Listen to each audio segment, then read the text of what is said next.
Hi, this is Ahmed. This is a second recording for class number 2, learning visualbasic.net for the A-Level 9618. So last time we talked about how we can declare variables, and we will talk now about if we want to create constants. So what is a constant? A constant is a definition of a variable that cannot be changed during your program, during running your program. So as we see here, we can actually recognize a constant by just putting the word constant before the variable is defined. So in the normal variable definition, we use the word dim, but as you can see here, we are defining radius of a data type double, and we are storing at the same line 10 inside radius in the memory. So we reserve a place in the memory. This is the RAM. So we reserve a place that is called radius. And this place will actually accommodate double data type or double values. So mean that inside the memory, we will store maybe 10.0. So this number have a decimal point because a double data type have a decimal point. When we define the constant as a double here, so we didn't use the dim, but the point here that we already assigned an immediate value inside the memory. So this is the PI variable name. And inside the memory, we put 3.1415. Okay, so the point here is that radius, you are able to change it later. You are able to change the content later of the radius, but with the PI, you are not able to do that. So we reserve the word constant for using it with certain things that we don't really need to change during running our code. So we want to prevent that variable from being from being changed during running the program. So typically, you might do some logic mistakes that you try to assign some value to this variable. So we want to prevent this kind of logic mistakes or maybe errors from the programmer. So that's why we fixed values. We always define them using the word constant.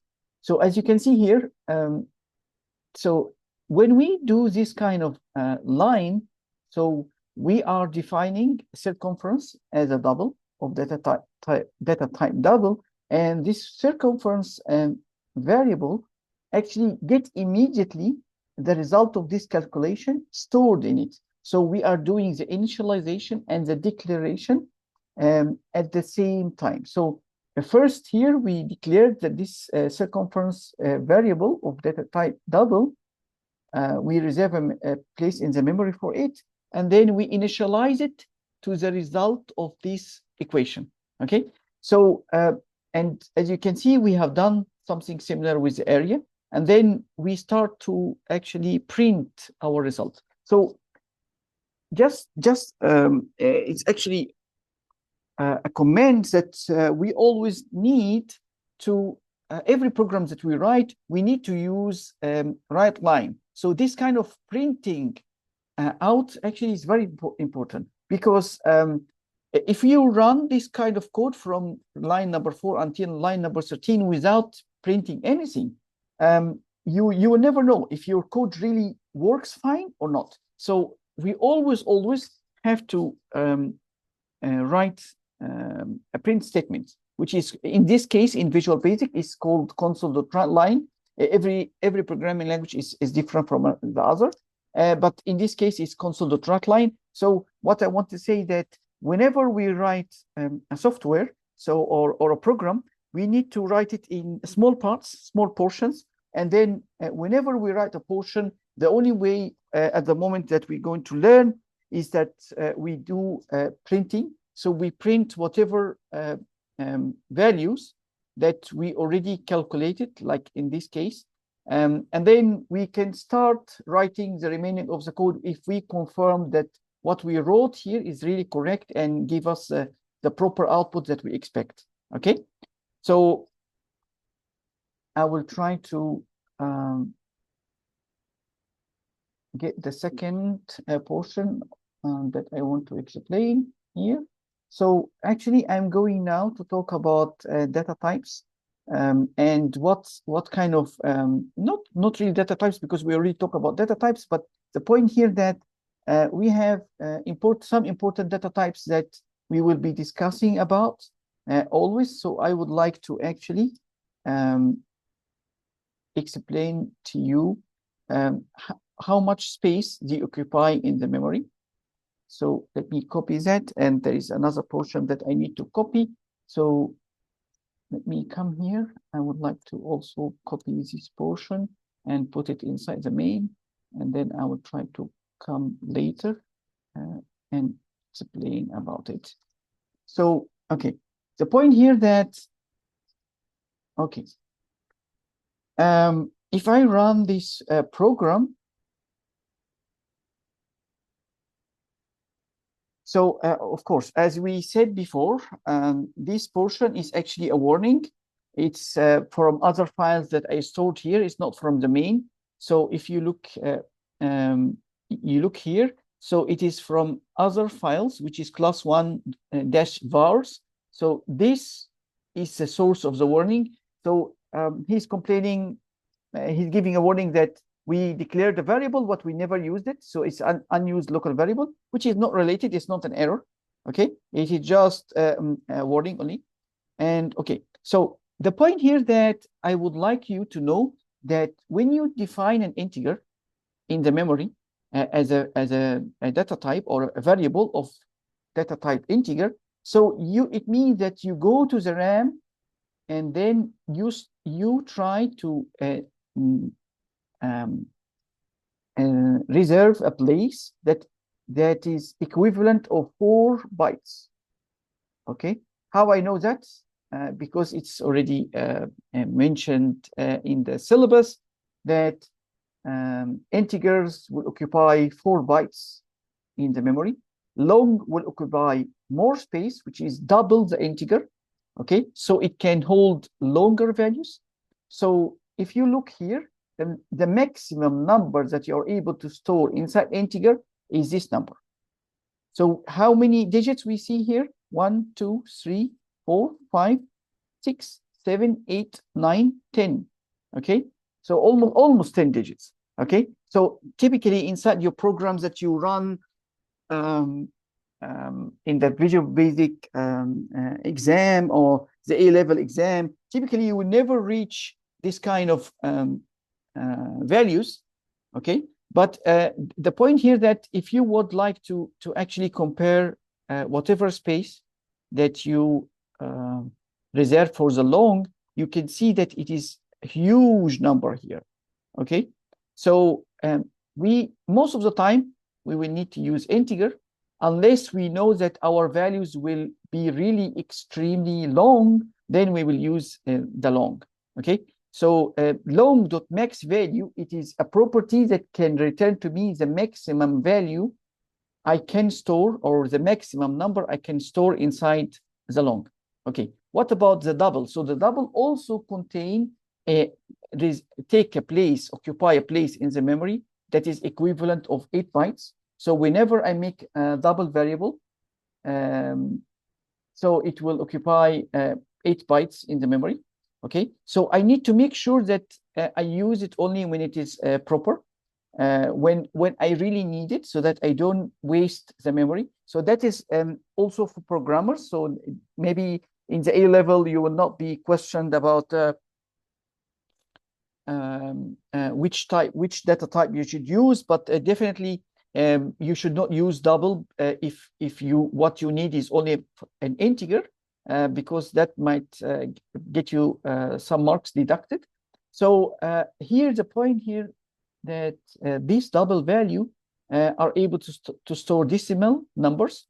So this is the maximum decimal number that we are able to actually store inside a double variable. Okay.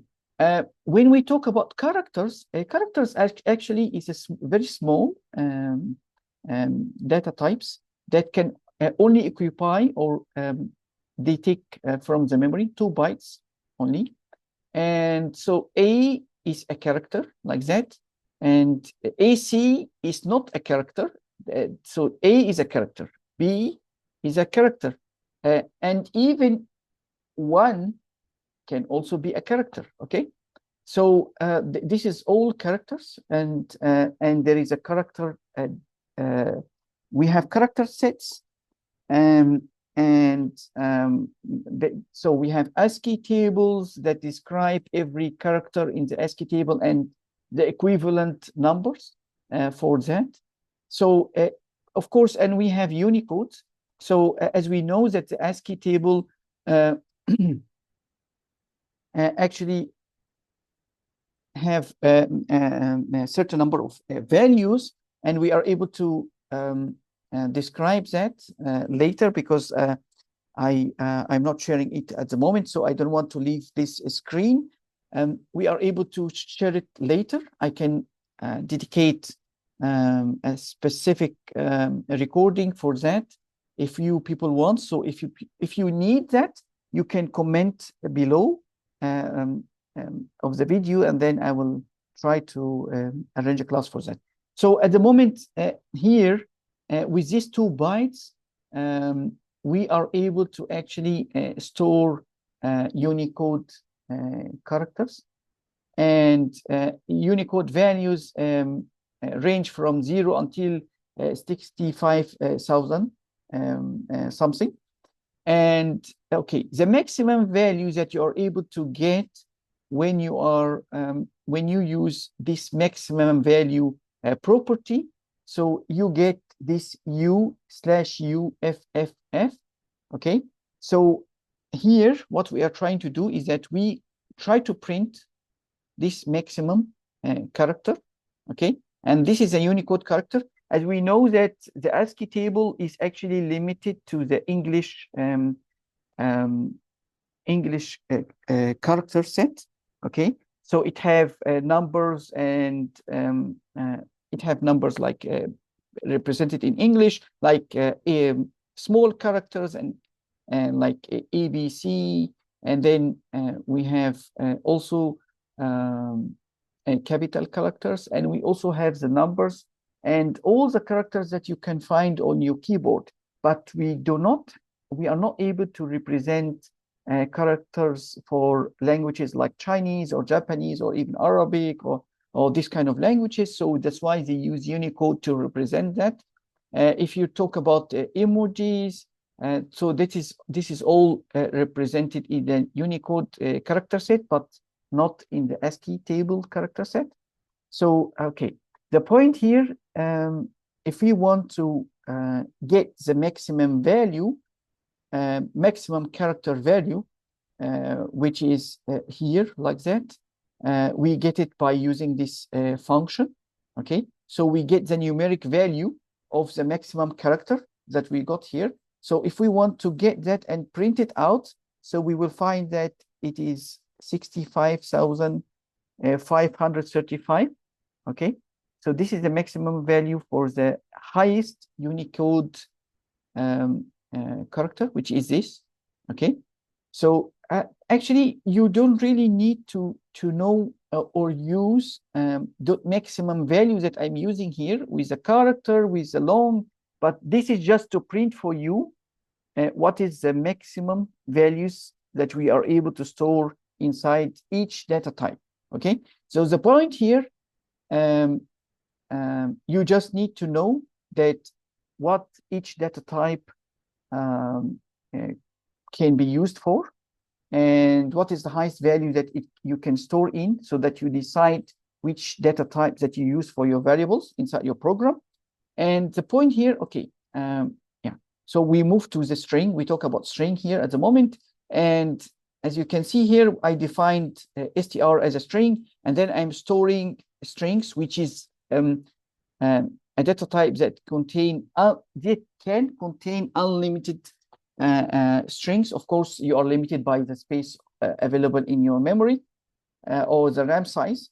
So, but at the moment, there is no fixed size. Like here for the character, there's 2 bytes. For the long is 8 bytes. For the double is 8 bytes. No, for the string, we don't have fixed. So fixed size. So it depends on how much characters or a string values or sentences or you put inside the double quotation. So the double quotation mark that this is a string, the single quotation mark that this is a character. Okay, so we are marking here that this is a string, and we try to actually understand how much space that this hello character, hello world string actually occupy. So there is a formula. We needed to make a method to actually know how much space is this hello world variable occupy in the memory. So the formula say that there is 24 bytes overhead plus the length of the string. So the length of the string is, we get it by str.length. So this is a function that we use. We will learn later how to actually build function. So this is a custom-made function that take this formula and return it. So we pass it a string, which is in this case is actually the str that we variable that we make that contains hello world, and then it will actually print string length multiplied by 2 bytes per character. Okay, and then it is adding 24 bytes overhead to it, because the string class actually occupy 24 bytes extra space. Okay, so that's why it is written 20 plus 24. Okay, so the point here that you are able to get the length of your string using string.length. Okay, we multiplied by 2 because there is 2 bytes per character. Okay, yalla. So that is for the sizes of data types that is important for you on the A level. Okay, and this is the end of our second video. If you have any comments, please write down and subscribe to my channel, and let me know if you like this video series or if you don't like it, and what do you like to see in the next videos, or what do you want me to focus on the next videos. See you next video. Bye bye.